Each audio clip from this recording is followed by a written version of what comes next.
Kaway. Lalong paway.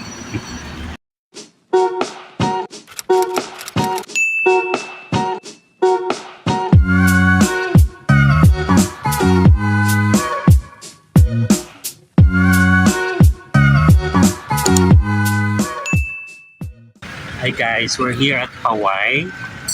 Yan, yung Paway Church. So, kakain muna kami dahil gutom na kami. Galing kami 40 Ilocania, so ngayon nasa Paway kami Church.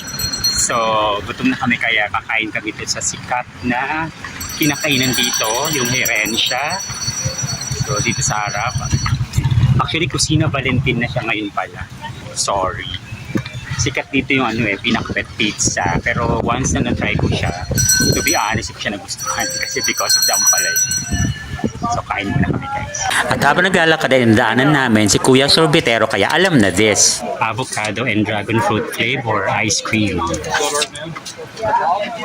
At habang naghihintay kaming tawagin kami, ay aliw na aliw ako sa water fountain na to na nakakaibsa ng init ng panahon. At finally ay tinawag na kami para pasukin sa loob ng Kusina Valentin o ang dating Herencia na isa sa mga sikat na restaurants dito sa Lawag. At pagtapos namin kumain ay naggayak na kami at naglakad papunta sa loob ng Paway Church na nasa harap lang ng Kusina Valentin.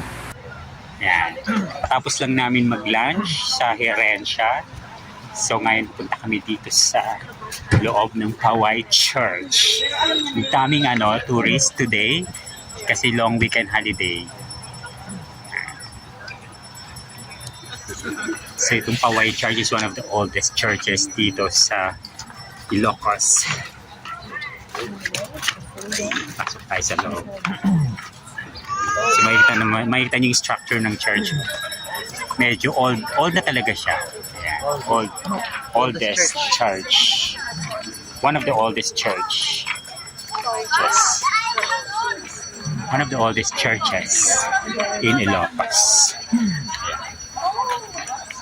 Ayan, pasok kami sa loob ng simbahan.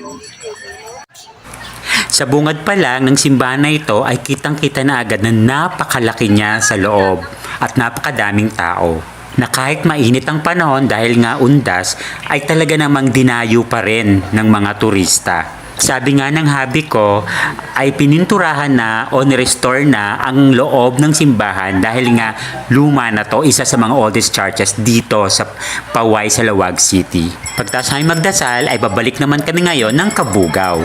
Thank you for watching. Bye for now.